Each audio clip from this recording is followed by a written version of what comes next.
oh, here I am. And then I went for full time. But I made a lot of mistakes, to be honest, when I left Mr. Employer for Mr. Entrepreneurship, because I didn't do my proper analysis. Okay. I didn't understand the industry I went into. I didn't do the analysis and understand how long it's going to take me to start seeing these things that he's promising me. So that's why in one of the letter I talk about the value proposition, what marriage promised me with Mr. Entrepreneurship, was that when I got there, then the other side of what it required or was expected of me to get all these things that I was promised, it was a different story than what I thought. I thought it was going to be easy. I thought that I'm going to wake up and I'm rich 24 hours. You know, they talk about overnight success and all those things. I knew it was not going to be overnight, but I didn't know it's going to take as longer than I thought. And I didn't know that I'm going to start from failing first before I can get to the success side of things. So those were the things that I blindly went to date Mr. Entrepreneurship because it looked greener on the other side, but I didn't do my analysis, and I found out when I was already there, found out the hard way. But you can ask if you knew, like as I say, getting into falling in love with somebody I didn't know. You can ask the question, so if you knew this person very well, would you have succeeded? Yes. We don't know. Like everything else in life, We don't know. even in a relationship, we can never know. You know, I always hear people saying, you know, budget for promoting is always very high. But when it gets to the operational side, once somebody has courted you and they've got you in their bag, you then realize that, things are not the same as they used to. Yeah. So now you leave Mr. Employer, and you become Mrs. Entrepreneurship.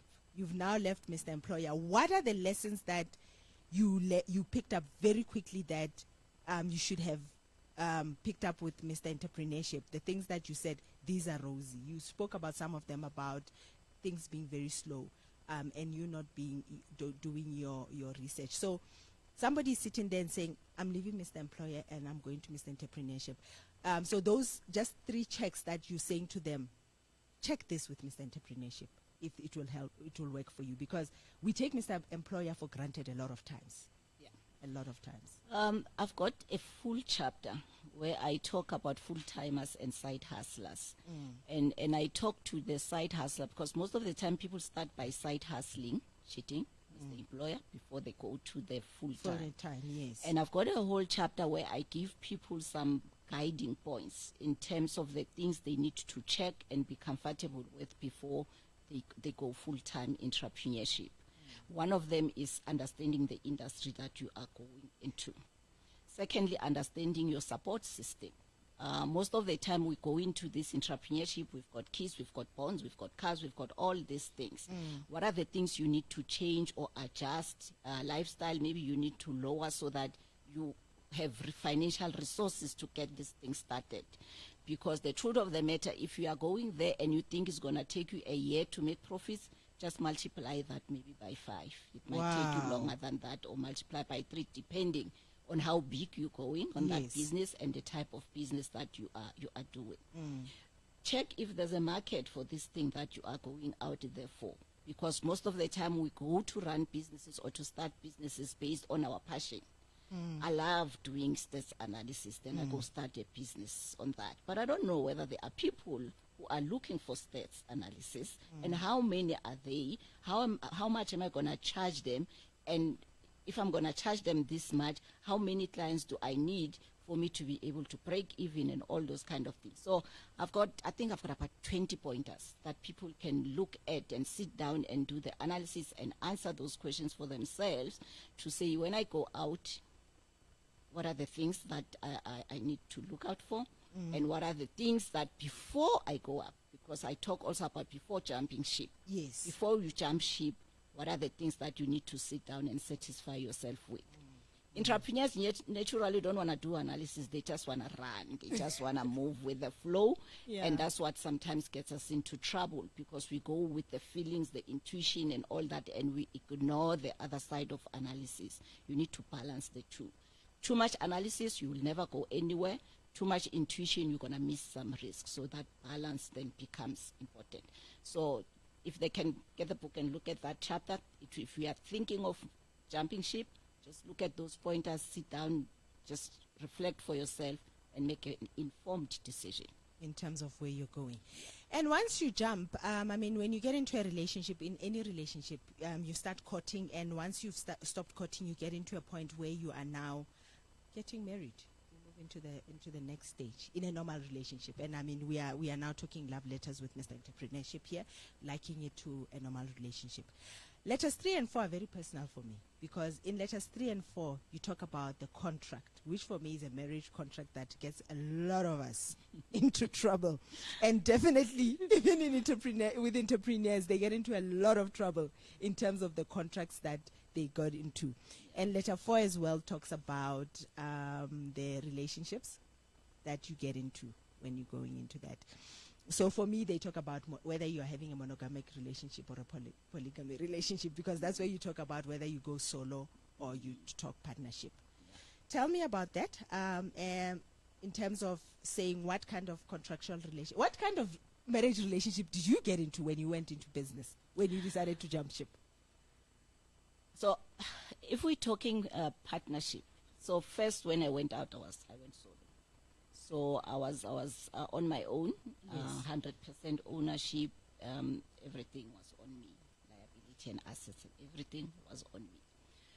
But during the process, down the line, when my business started struggling, cash flow and a lot of things, because I started just before the years when we had recession. So during those years, I started, and not to only blame recession, also to blame me of the other stupid mistakes that I made that I mentioned here, is that later on then I got partners, and those partners were like coming in from the ED perspective, enterprise development. So they took me in to support me as a black business and those kind of things. So they were going to inject some cash into the business and all that, which they did. It helped a lot. But in that process, when we were doing that, because the business was struggling, I was so hasty to get the money in and get things moving that I didn't apply myself in terms of then our contract that we signed between me and the new partners, and that got me in a bit of trouble. This book is very emotional, eh?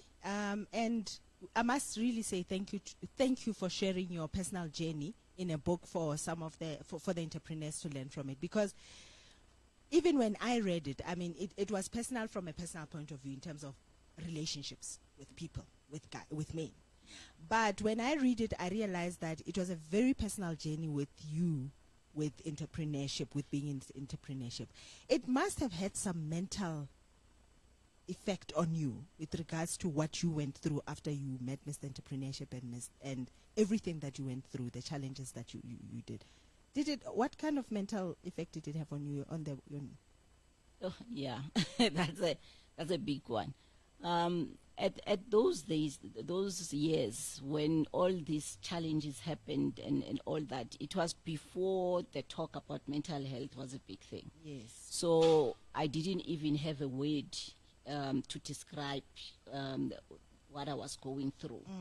And the other day I was talking with a friend, and he was saying that there's research that has been done that shows that a lot of entrepreneurs go through depression. They've got a lot of mental health issues, but they're not even aware, because they are always in the run, in the go. They don't even have the time to sit down and feel themselves and think about what is happening, because you must push the next sale, you must push the next partnership. You're always running and doing something. And in that way, some of them, by the time it hits that something is not right with me, it's already too late.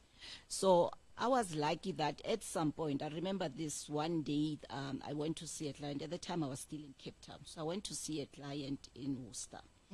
And then after seeing, so I was driving alone. So after seeing the client, I'm supposedly driving back home.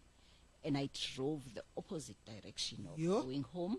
And I see the boards, they are showing me that I'm going the opposite direction. I'm not going to Cape Town, but it doesn't click that I'm not going home. And I just keep driving. And at some point later on, because that's a route which we used to drive a lot, because when we were staying in Cape Town, we used to drive a lot going back home and all that. it's at some stage it starts thinking, this looks familiar, going like home, as in like from my family home, Yes. than going Mpumalanga than going Cape Town. To Cape Town. And then at some I think I drove almost 200 kilometers or so, and then it clicks that you are not going home. Dr. J, And you're joking. I turned around and I started now going home. But then that got me to start thinking, what is happening? And that's the time I started to have a lot of migraines. That's where I learned there's a thing called migraine. I started to have a lot of migraines because there was too much pressure. I owed the whole world. Everybody was calling me, and the clients had their orders stuck. I can't move them. There's no money, and all those kind of things. And that's where I started talking to myself, do I really want to keep this thing going? Because one, I don't have ideas how to get it to work. Because at that time also the partnership I had didn't work out, so it has fallen off, court cases and all sort of things. And that's when I was like, I don't have any ideas how to get this to work. My innovation juices are like gone. I am now sick. I can be there with you, but I am not there with you, because my mind is just everywhere everywhere trying to figure out all these things. And then that's when I was like, no, I'm closing this thing. And then I closed it, and then I stayed for about, it didn't even finish a year, because after that then I got a lecturing job. And even then that lecturing job was like, I was just looking through a newspaper, because I'm bored sitting at home being a mother now full time and stuff. And I came across this job where they were looking for a lecturer for statistics, and I applied, and I was surprised with zero experience, and I got it. And then that's when I started lecturing, and that's also where I find out my other passion, that I enjoy lecturing and stuff. And then so I took that year as a break, and then after that we relocated to Joburg, and I got to Joburg, I went back to corporate, and then I started doing my PhD. Interesting that it came to that kind of situation for you to make a decision. But it's true, even in real life, making a decision to say I'm breaking up with somebody is always very difficult. You know, it's not easy. At some point you need to, and for you it came to a point where you literally had a breakdown, where you then realized that Mr. Entrepreneurship is not working for you. So for somebody who hasn't had the kind of breakdown that you had, that made you make the decision to say, I'm walking away from Mr. Entrepreneurship, and you actually went back to Mr. Employer, who you had been cheating on. And now back to Mr. Entrepreneurship again. So now I'm doing both of them. But now I'm doing it formal. I'm not cheating on any. Both of them know that I've got both of them. Are So you in a I'm polygamous doing both of relationship? them. No one is complaining. I've got Mr. Entrepreneurship. I've got Mr. Employer on the side. They are all fine. But I had to choose a job where the employer's got no issues with you running a business. Okay. And the nice thing with the academic space is that they want you to do something outside of the theoretical environment, because I'm at a business school. Yes. I cannot be talking theory forever. I need to go out there, get the experience, bring some practical things. So that's how it works. And that's why I also talk about this thing, that choose a model that works for me. Now I'm happy. I've got no issues. That you're in a polygamous relationship. It works. I do both of them, and it works. But it came to that point where I had to sit with myself. And I know there's a lot of belittling in the environment, where people feel those who are not full-time, they're not the real entrepreneurs, those who are side hustling and all that. Leave what people say. Choose what works for you. We've got different contexts, different background, a different financial strength and all that. Sit down with yourself and ask yourself the questions, which model works for me? Am I going to be a side hustler full-time? Am I going to be an employee full-time? Am I going to be a full-time entrepreneur? And choose what works for you, and you will be happy. Don't follow the noise. Choose what works for you.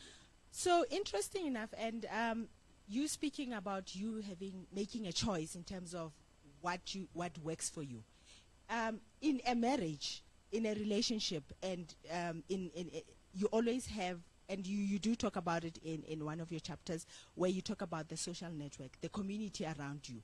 As much as you're saying to us, choose what you think is best for you. There's a network out there. There are people out there who are talking to you. So in society, when I'm in a marriage and I decide that I'm walking away, they're gonna, which means that I need to bambezela. You're gonna die bambezela. So now I'm sitting with a Mr. Entrepreneurship, and it's really tough. I'm really struggling. And okay, maybe let's start with Mr. Employer. I'm sitting with Mr. Employer, and I just feel that Mr. Employer is not the man for me. I'm not, but the society is saying to me, you are getting a check at the end of the month. You're getting, on the 25th of the month, without a doubt, you are getting your check. Yeah. And the others are saying to me, Mr. Entrepreneurship is not easy. So what do you say to those kind of people where, how do we manage the noise? Because there will be noise out there in terms of what people are saying. How do we manage the noise to be able to make a decision that suits me? Yeah, the noise it's a maturity thing. It's a self-awareness thing. And you need to start sitting down with yourself and start living for you. Because the thing is, the people who are making noise, they are living for themselves. And then you're going to go live for them because they are making noise. So it's that thing where you need to be self-aware, you need to reflect. And sometimes if you are not sure, you're in doubt, get somebody, get a mentor, get a coach, get somebody who's been in the space, who understands the space you want to get into. Have a conversation with that person, engage for yourself what are the realities for you and those kind of things. But there will always be a noise. There will be a noise that you are wearing that dress, why didn't you wear that one? And you cannot just live by noise. Self-awareness, what is it that you need in your life? What makes you happy? What are you passionate about? Where do you want to contribute in life? Sis Nomvuyo likes talking about purpose. What is your purpose in life? She's our next guest. Between 7 and 8 we'll be talking to her. Will help you decide what is it exactly that you want to the path you want to take. She just brought up Sis Nomvuyo Pengani. She's our next guest. Between 7 and 8, she'll be having conversation with Ntando Maseko. We are currently on the book Nook. We're having a conversation with Dr. J. You're with Moipone Pule. And yeah, so that is very interesting that you actually brought the purpose issue into it. And that's, and you know, when you think about it, you'll think about your purpose, you'll think about what you want to do, and you end up then having divorce. Going into divorce, because you then sit back and say, but that's not who I am. And you then decide that I'm divorcing, I'm walking away. And I'm assuming, and please correct me if this is if this is not right, but I'm assuming, because you do talk about coaching and mentoring, could it be what led you, because I know you're also a coach and a mentor, is that what led you to do coaching and mentoring when you saw the high divorce rate between Miss Entrepreneurship and Mr. Entrepreneurship? Is that the reason that you went into mentoring and coaching? Yeah, interesting. I started mentorship because I wanted to be what I wished I had when I was struggling during my business. I had mentors at the time, but most of them, they were linked to either funding I got and all that. So they were there for a specific purpose. But I didn't have a mentor that I personally chose, that I can sit and talk about issues and those kind of things and get guidance from that. So I wanted to be that mentor. I mentor a lot of young people. And because this is passion, I end up doing a lot of pro bono. Which now I'm controlling it, but because it's something I'm passionate about, because I feel there are certain things that I would have avoided if I had somebody I could bounce off my ideas with. But I was just making the decision by myself, sometimes asking friends who haven't run anything themselves, and we decide, yeah, let's go for this one. But if you've got somebody who have walked the path, they might show you don't have to hit your head against the wall on something that somebody else has already hit the wall. You can be guided and be helped in that way. But there are those things, obviously, I know you are not going to listen. There are certain things that I know I wouldn't have listened, because normally entrepreneurs think they know. And sometimes even when they don't know. Yeah. So it helps to always have somebody who's matured, has walked the path, and bounce off the ideas there. And that's how my mentorship started. But when I got exposed into the coaching side as I was working at VES, then I realized some of the shortages or the limitations that comes with mentorship. And then that's when I introduced coaching in my business. With entrepreneurs, I do a lot of blended approach where I'll do both the mentoring and the coaching. Because what coaching does, it assumes that the client on the other side has got all the answers and everything and the resources they need. The coach facilitates that. But sometimes you find with entrepreneurs, they don't have all the answers and stuff. They want to learn from your experience and your knowledge. Then the mentoring part then comes in. Okay. Long answer to your short question. But yeah, that's how the mentorship thing came about. But I'm glad you gave the long answer, because there's a lot of confusion between what is mentoring and what is coaching. So that long answer cleared what to be. But I must say thank you very much for writing the book, Dear Mr Entrepreneurship, because in a way it actually extends into the mentorship that you're talking about. Yeah. For all the entrepreneurs out there, the book gives you a blow-by-blow account of being an entrepreneurship and the challenges that you go through. A lot of books that we read give us the good side of what doing mentorship and everything else is. And with Dear Mr Entrepreneurship, and thank you, Dr. J, for bringing that out, you also bring the most important part of what other people don't bring out, which are the challenges that you face. And more than just bringing them out, you also give answers, suggestions, not answers, suggestions in terms of how do you tackle those challenges. And it means a lot when you are able to do that and give us about that. But I know you also do business support. So there is mentoring and coaching that you do. You are very busy. Do you sleep? When do you sleep, if I may ask? I sleep, believe me. I'd love to know how you manage to do all this in the 24 hours, because some of us need 27 hours, and you're doing much more than what we're doing. So you've got mentoring, you've got coaching, but you also in your business do business support. What does that mean when you're saying you're doing business support? So the mentoring and coaching obviously falls under that business support. But other things I do research, mostly focusing on SMMEs, because my PhD was more on SMMEs, so I've got more experience on that side. I do quantitative analysis where I use my stats skills. So I still use all the skills I accumulated. I use them. Wow. I do facilitation, strategy facilitation sessions of talks, entrepreneurship, women. I'm very passionate about women empowerment and women venturing into greatness. So I do that as well. So it's a long list. They can check it from my website, but it's a combination of a lot of things under that, training and all that. It goes under that umbrella of business support. And I believe it also extends to academic support. Yes, I do support postgrad students, the ones that mostly more the management side. I don't do the technical ones, so more management side, entrepreneurship, strategy and all that. So I support them with their, they struggle with doing their proposals, writing their research reports, sometimes the lack of confidence doing this research, because some people get there, they haven't done any prior, so I support them in that and coach them. So the coaching also comes in and coach them and help them in their research journeys as they study. Thank you very much, Dr. J. We really appreciate all of that. I have it on good authority, very good authority, that there's still more letters coming. Is that true? I believe that's my source, but let me just confirm it with you, the main person here. Yeah, we are working on part 2 of DM is the entrepreneurship, but we're doing it differently now. What I did, I invited other entrepreneurs and non-entrepreneurs to write their own stories, write letters to Mr. Entrepreneurship, and then I'm doing it in a form of a competition. So what is going to happen is that all the good letters are going to be published into part 2 of Dear Mr. Entrepreneurship, and then the top 3 letters, there's a prize for it. Unfortunately, the competition is closed, so we are in the process already, so people can enter now. So we are in the process already, and we're hoping to publish. Should I put my head on the blog? Put your head on the blog. Hoping to publish in December. In December. So we need to get Dear Mr. Entrepreneurship part 1 quickly before part 2 comes, so that we understand. Because there's a lot of love letters we still need to write to Mr. Entrepreneurship.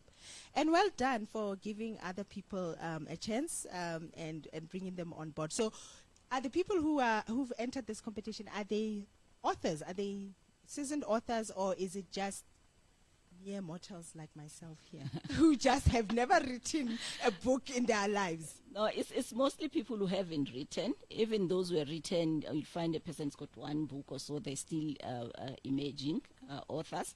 because the idea behind was to give people confidence to go and write. Because if you're thinking about the whole book, writing 200 pages, it's like scary. So my idea was that if you get people to write together and say to people, it doesn't matter how terrible you think your story is, somebody will benefit from it. Come, let's write together. We'll help you refine it and make it exciting. Just write your story. All we're looking for is your story. So we've got a lot of people who have never written. They are scared, but we are writing and we are going to get it to work. Awesome. So now, Mr. Entrepreneurship, he's got how many love letters in the first book? The first one was 12. So he's got 12 love letters that has been written to him. He's now going to get more letters that are going to be written to him by more people that he's, well, maybe some of them he's had good marriages with. We don't know. So we'll hear the stories. Yeah, but we've got about 30 people writing. So you're looking at so there's a possibility that we'll have 30 love letters coming through from the competition. We'll pick the best. We'll if pick the all best. of them are the best, then we've got a thick book. Oh my gosh, I'm looking forward to reading all these stories. I'm going to put you in a corner and say to you, now Mr. Entrepreneurship is going to have, let's assume 30 letters, plus the 12 that he's already received. So he's going to have 42 letters. When is he responding? When do you think Mr. Entrepreneurship will be responding to these letters? We need to force him to come on the launch in December to come and answer for himself. Because we need answers. We need answers. And we are not winning in getting the answers. We're not winning. We still have so much uncertainty. We don't know. We are figuring this thing out. And Okay. So, Mr. Entrepreneurship, wherever you are, we are giving you an invitation to come through in December. We'll give you a date. We'd love to come and hear how you're going to answer to these questions that we all have regarding the relationship with you. Yeah, time flies when you're having fun, hey? Can you believe it? Yeah. I wish we could extend it. This is why I'm asking you, how do you extend your days and make them more than 24 hours? Yeah. So, Hope Alive listeners have been listening to the book Nook and hearing these amazing things that Dr. J does and the support that he gives. And they're all sitting there and saying, there's somebody sitting there and saying, I'd love to get the book, or I'd love to have a conversation with Dr. J. How do they get hold of you? Where can they find you? The easiest way is to go to our website. It's drjbiz.co.za, biz with B-I-Z. Or else on our social media pages is at Dr. J Biz. So all our social media pages are at Dr. J Biz. You'll find us there.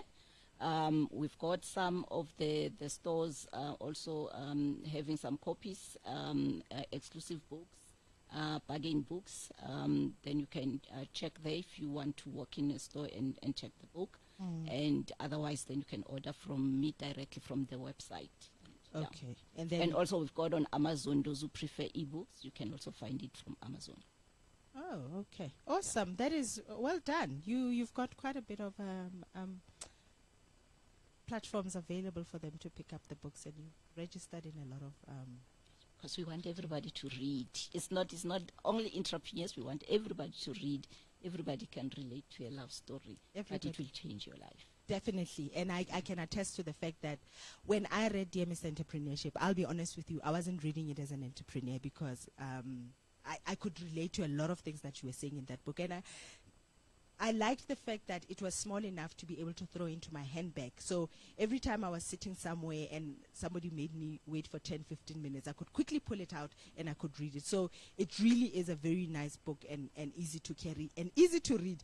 You being the academic that you are, you actually made it easy for us because you included definitions at the start, which for me, when I was like, wow, you know, she thought of everything when she wrote this book. So thank you very much for such an awesome book. Thank you very much for putting yourself out there. I think that's the most important thing, that you put yourself out there. You put your experiences out there in the book. You shared it with us, and we've got a lot to learn. 2 nuggets as we close off. 2 nuggets to give to our listeners. I hear now you are in a polygamous relationship. How is it working? How do we manage a polygamous relationship with Mr. Employer and Mr. Entrepreneurship? Just be honest to both of them and be sure that they are both comfortable with each other. Then you won't have problems. If you are cheating the other, then you might have problems, especially with Mr. Employer, because normally there's a contract you sign You need to check that there's no conflicts and stuff, and make sure that if there's conflicts, then you need to choose one.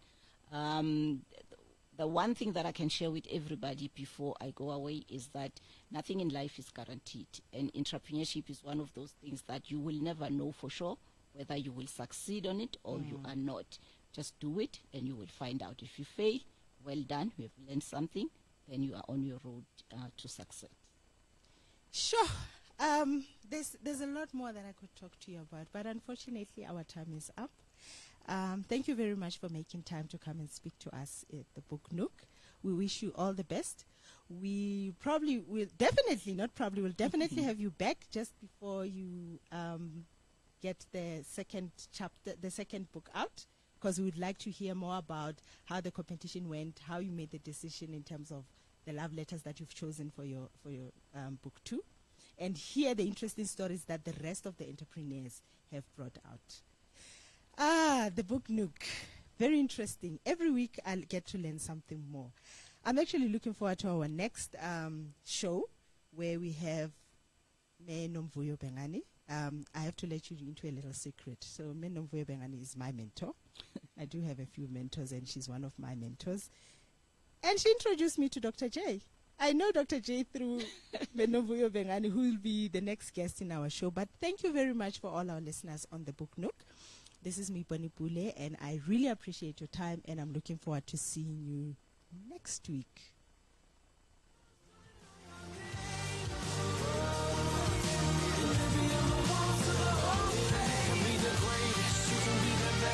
This is Hope Alive Radio, shaping minds for a better future.